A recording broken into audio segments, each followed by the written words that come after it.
Hello everyone, welcome back to my channel अंग्रेजी वाली madam Pooja Nadia English classes. I hope all of you are fine and well. आप सब लोग बिल्कुल अच्छे होंगे, स्वस्थ होंगे, पढ़ाई कर रहे होंगे और अपने बोर्ड एग्जाम्स की तैयारी कर रहे होंगे। अगेन बोर्ड एग्जाम का एक टॉपिक क्लास 10 की poem a tiger in the zoo लेकर आई हूं मैं आपके सामने। आज इस पोएम की हम करेंगे समरी, एक्सप्लेनेशन, पोइटिक डिवाइसेस बिल्कुल डिटेल में, और आप प्रिपेयर करेंगे इसको इसी वीडियो से अपने बोर्ड एग्जाम्स के लिए। और आई अश्योर यू, अगर आप इस वीडियो को थॉरोली फॉलो करेंगे तो आपको बोर्ड एग्जाम में कुछ और प्रिपेयर करने की नीड नहीं पड़ेगी और आप फुल मार्क्स स्कोर कर पाएंगे सिर्फ एक इस वीडियो की हेल्प से। तो सबसे पहले शुरू करते हैं पोइट के इंट्रोडक्शन से। हमारे जो पोइट हैं उनका नाम है लेस्ली नॉरिस। लेस्ली नॉरिस क्या है? एक वेल्श पोइट है। वेल्श कौन होते हैं? जो वेल्स के रहने वाले होते हैं, राइट। सो वेल्स के जो लोग हैं उनको हम वेल्श पोइट बोलते हैं, राइट। और क्या था, ये एक famous Welsh poet as well as short story writer है।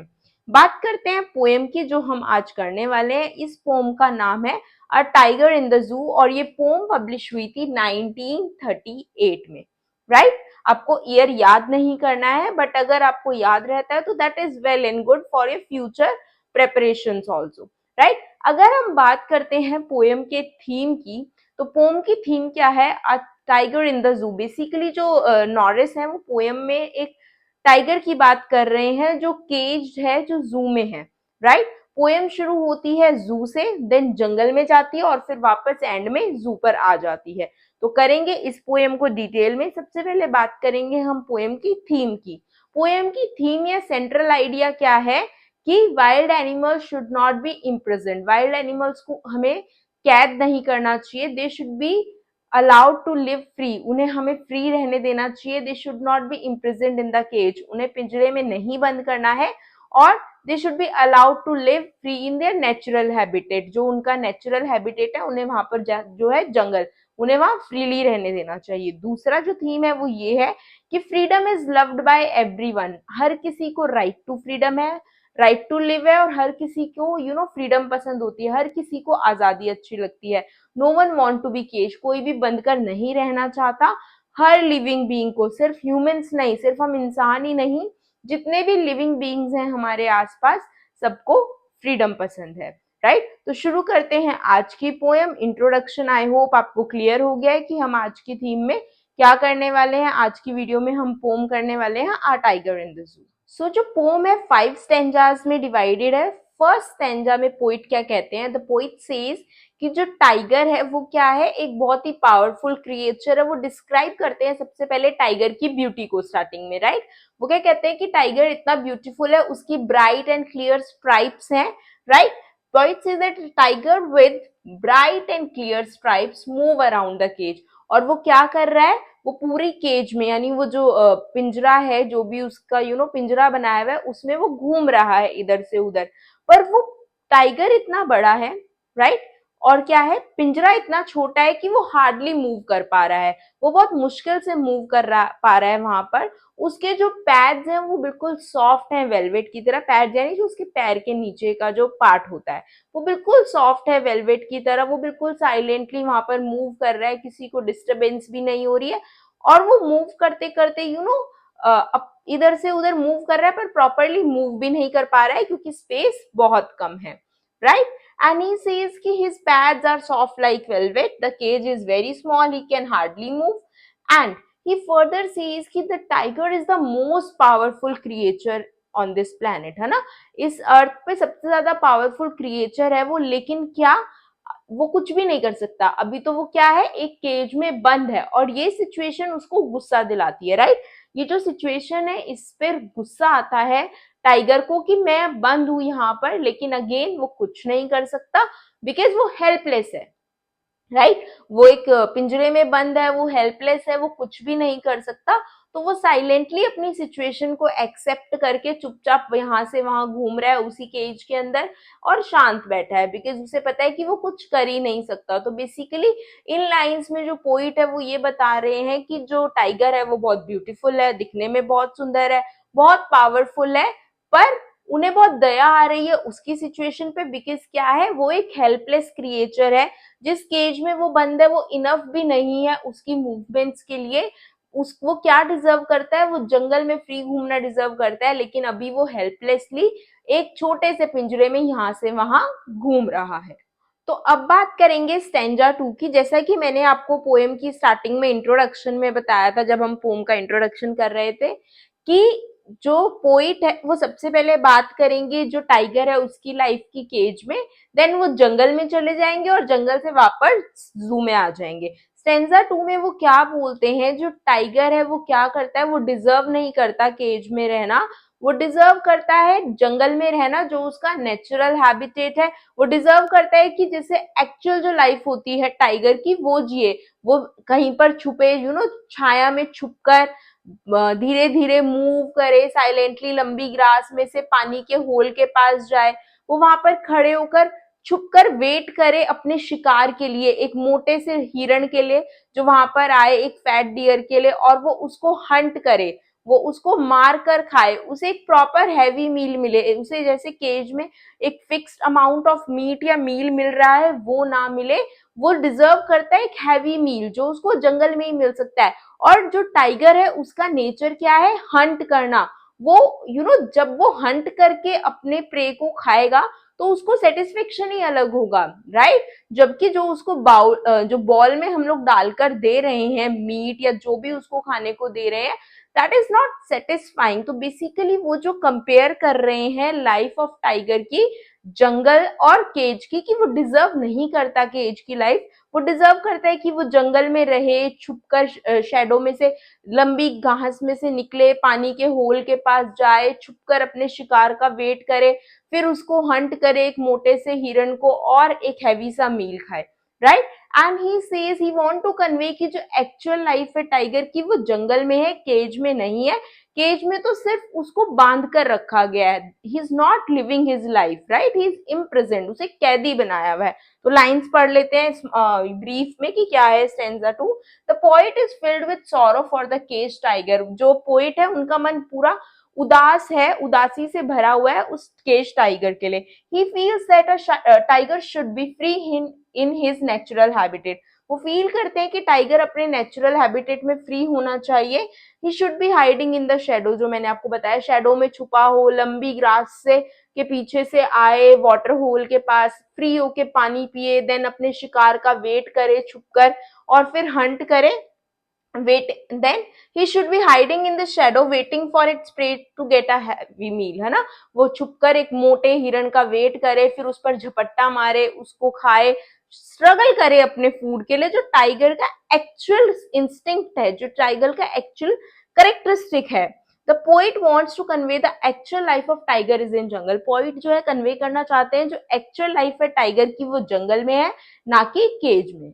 नेक्स्ट इन स्टेंजा 3 क्या बोलते हैं Leslie Norris, he says that according to the poet, वो कहते हैं इस लाइंस में कि जो टाइगर है वो क्या कर रहा होगा अपने नेचुरल हैबिटेट में, उसे क्या करना चाहिए, है ना। एक टाइगर को एक्चुअली कैसी लाइफ जीनी चाहिए वो ये बताते हैं। एक टाइगर को क्या करना चाहिए, फ्रीली मूव करना चाहिए जंगल में, और क्या करना चाहिए, जितने भी घर आसपास है, जहां पर जंगल के एज होता है, यानी जंगल जहां खत्म होता है वहां से गांव शुरू होते हैं, तो उसे क्या करना चाहिए, उसे ग्राउलिंग और रोरिंग करनी चाहिए जंगल के घरों के आसपास, है ना। लोगों को डराना चाहिए, उसका काम है ये, वो पावरफुल क्रिएचर है, लोगों को उससे डरना चाहिए। तो एक टाइगर को क्या करना चाहिए जंगल में, जो जंगल के एज पे जो घर है उनके आसपास ग्राउलिंग यानी रोरिंग, दहाड़ना चाहिए, लोगों के अंदर डर पैदा करना चाहिए। और क्या करना चाहिए, अपने नुकीले दांतों से, अपने शार्प टीथ से, अपने क्लॉज से, है ना, अपने पंजों से लोगों को डराना चाहिए। टेरराइज द विलेजर्स, विलेजर्स को टेरराइज करना चाहिए, राइट।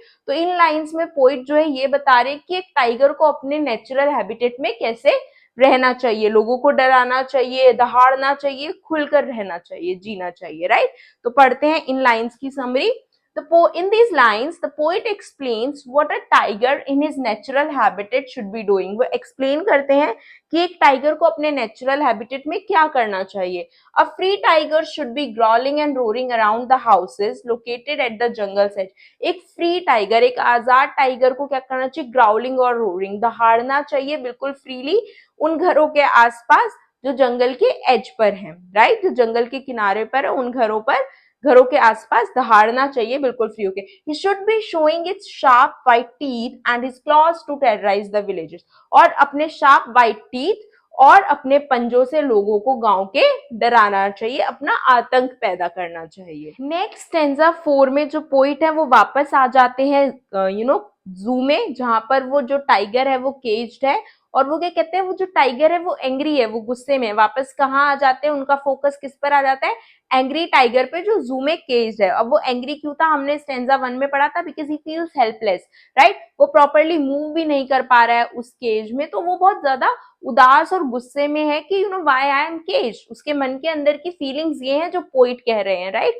और वो क्या कहता है कि मैं हो सकता हूँ सबसे ज्यादा पावरफुल क्रिएचर, पर इस पावर और स्ट्रेंथ का क्या यूज है? ये पावर और स्ट्रेंथ किसी यूज की नहीं है behind the bars of cage, यानी पिंजरे के पीछे किसी भी यूज की नहीं है. वो उस कॉन्क्रीट यानी कॉन्क्रीट ईंट पत्थर से बनी हुई सेल के अंदर केज्ड है, फ्री नहीं है, तो उसकी पावर का कोई मतलब ही नहीं है. और कॉन्टिन्यूसली वो गुस्से में है, और क्या कर रहा है, वो इग्नोर कर रहा है उन विजिटर्स को जो सुबह से घूम रहे हैं उसको देखने के लिए. वो कॉन्टिन्यूसली उसको मिलने आ रहे हैं, देखने आ रहे हैं, वहां पे मूव कर रहा है इधर से उधर, पर उन लोगों को इग्नोर कर रहा है, because he does not like it, right. उसे नहीं अच्छा लग रहा कि लोग उसे देखने आ रहे हैं.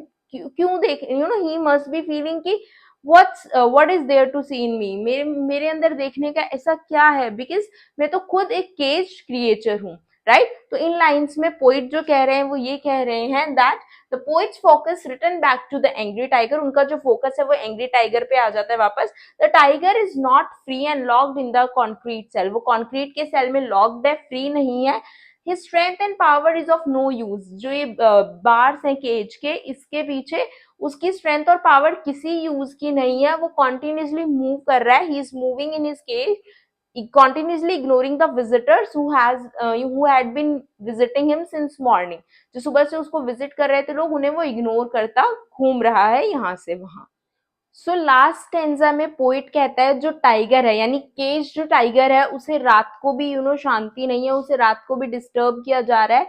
लेट नाइट भी जो पेट्रोलिंग कार है जू के ऑफिशियल्स की, उसकी लास्ट साउंड उसे सुन रही है और वो डिस्टर्बेंस क्रिएट कर रही है, ठीक है. और वो अपनी केज में बैठ के क्या कर रहा है, स्काई की तरफ देख रहा है, ब्रिलियंट जो स्टार्स है उनको शाइन करते हुए, और अपनी ब्रिलियंट आइज से वो क्या होप कर रहा है, फ्रीडम की, कि किसी दिन मुझे भी इस केज से आजादी मिलेगी and I will move freely in my natural habitat that is jungle, ठीक है. तो लास्ट स्टेंजा में वो क्या बता रहे हैं कि इवन रात को भी उसको डिस्टर्ब किया जा रहा है, दिन भर उसे विजिटर्स डिस्टर्ब करते हैं, रात को जो ऑफिशियल्स हैं जू के, वो पेट्रोलिंग कार की साउंड से उसको डिस्टर्ब कर रहे हैं, और वो वहां शांत बैठा है, क्या कर रहा है, ब्राइट स्टार्स को चमकते हुए देख रहा है स्काई में, और होप कर रहा है अपनी ब्रिलियंट आइज से कि one day I will also be free, और मुझे भी फ्रीडम मिलेगी. Let's read the summary. The poet says that even at night the tiger is disturbed. कि रात में भी टाइगर को डिस्टर्ब किया जा रहा है. He hears the sound of the patrolling car. उसे पेट्रोलिंग कार की जो साउंड है वो सुन रही है by the zoo officials. The tiger stares at the brilliant stars shining brightly in the sky. जो टाइगर है वो स्टेयर कर रहा है ब्रिलियंट स्टार्स को शाइन करते हुए ब्राइटली स्काई में, with his brilliant eyes which hope for freedom. अपनी ब्रिलियंट आईज से जो होप कर रही हैं फ्रीडम के लिए. सो आई होप आपको पोएम के पांचों जो स्टेंजा है, 5 स्टेंजा क्लियर है विद द एक्सप्लेनेशन, कोई भी कंफ्यूजन या डाउट नहीं है. अब हम करेंगे पोएम के पोएटिक डिवाइसेस. तो अब हम बात करेंगे पोएम के पोएटिक डिवाइसेस की. सबसे पहला पोएटिक डिवाइस है alliteration. Again it's a figure of speech, और अगर आप फिगर ऑफ स्पीच का पूरा वीडियो डिटेल में देखना चाहते हो तो 40 मिनट्स का वीडियो अपलोडेड है चैनल पर. अपना पोइट्री सेक्शन शुरू करने से पहले उस वीडियो को जरूर देखिएगा, आपको बहुत हेल्प होगी पोइटिक डिवाइसेस को आइडेंटिफाई करने में. तो जो पहला पोइटिक डिवाइस है वो है एलिट्रेशन. एलिट्रेशन क्या होती है, रेपिटेशन होती है कॉन्सोनेंट साउंड्स की. इस लाइन में क्या रिपीटिशन है? इनिशियल कॉन्सोनेंट साउंड की, यानी जो ये और ये है, ये इनिशियल है कॉन्सोनेंट साउंड्स दो वर्ड्स की, तो यहां पर क्या है? ये है alliteration. Next poetic device is again figure of speech, metaphor. Metaphor क्या होता है? कंपैरिजन होता है किन्हीं भी दो चीजों का विदाउट यूजिंग लाइक और एज या लाइक को बिना यूज किए जब हम कंपैरिजन करते हैं किन्हीं भी दो चीजों का, तो क्या होता है? मेटाफर। पैड्स ऑफ वेलवेट, किसके पैड्स? वेलवेट के। पैड्स लाइक वेलवेट होता तो ये क्या बन जाता? सिमिली बन जाता, राइट? तो ये क्या है? Pads of velvet, metaphor. Next poetic device is repetition. Repetition क्या होती है? किसी भी वर्ड या फ्रेज, फ्रेज यानी ग्रुप ऑफ वर्ड्स की रिपीटिशन होना एक ही लाइन में। एक ही लाइन में जब वर्ड्स और फ्रेज रिपीट होती हैं तो वो होता है रेपिटिशन। जैसे ब्रिलियंट आईज, ब्रिलियंट स्टार्स, तो ये जो वर्ड है इसकी रेपिटिशन हुई है। वेलवेट क्वाइट, क्वाइट रेज, तो इसकी भी रेपिटिशन हुई है। तो ये है पोएटिक डिवाइस रेपिटिशन। अब बात करेंगे कुछ इंपॉर्टेंट क्वेश्चंस की जो इस पोम से आते हैं एग्जाम्स में, then will wind up and sum up our video. अगर बात करें पोएम के इंपॉर्टेंट क्वेश्चंस की, तो सबसे पहले तो आपको स्टेंजा वाइज इसको बहुत थॉरोली करना होगा। हमने स्टेंजा वाइज एक्सप्लेनेशन की है, बिकॉज आपको पोम की लाइन्स आएंगी और आपको उस पर बेस्ड क्वेश्चंस आएंगे, राइट? तो अगर आप लाइन्स और स्टेंजास को थॉरोली कर लेंगे तो आपको कोई भी प्रॉब्लम नहीं आएगी उसको सॉल्व करने में, रेफरेंस टू कॉन्टेक्स्ट को। Next, where should the tiger have been according to the poet and why? Tiger कहाँ होना चाहिए अकॉर्डिंग टू पोइट एंड क्यों? टाइगर कहाँ होना चाहिए? अपने नेचुरल हैबिटेट में होना चाहिए, because it loses its power in the cage. The poet celebrates the strength of the tiger, counter the statement. Obviously हमने देखा है कि उसमें उन्होंने किस तरह से प्रेज किया है टाइगर को थ्रू आउट द पोएम, तो हम उस पूरे को इलेबोरेट करके यहाँ पर लिख देंगे। Love for freedom is the natural instinct of every living being. Comment, जो फ्रीडम के लिए प्यार होता है एक नेचुरल इंस्टिंक्ट होती है हर लिविंग बीइंग की। इस पर कमेंट कीजिए, तो आप इसमें पूरी पोएम को समराइज करेंगे और खुद से कुछ रेफरेंसेस भी ऐड करेंगे। आप उसमें पेट एनिमल्स का भी और रोड जो हमारे एनिमल्स होते हैं उनका भी रेफरेंस दे सकते हैं। एक क्वेश्चन ये भी आ सकता है, do you think the tiger lost its power और lost its spirit in the captivity? की टाइगर ने अपनी जो पावर है, स्पिरिट है, वो खो दी कैप्टिविटी में, तो उस पे कमेंट कीजिए। तो इस तरह से आपको क्वेश्चंस आएंगे। अगर आप इस वीडियो को थॉरोली करेंगे, स्टेंजा वाइज समरी करेंगे, तो आप कोई भी आंसर इजीली फ्रेम कर लेंगे। सो आई होप आपको ये जो वीडियो का कॉन्सेप्ट था क्लियर है, आपको ये जो पोम है ये अच्छी तरह से क्लियर है, कोई भी कंफ्यूजन नहीं है। स्टिल आपको कोई डाउट है तो आप कमेंट बॉक्स में मेंशन कर सकते हैं। If you are new to the channel, channel पर नए हैं तो चैनल को सब्सक्राइब कर दीजिए। Thank you so much for watching this video. All the best for your board exams. Have a nice day.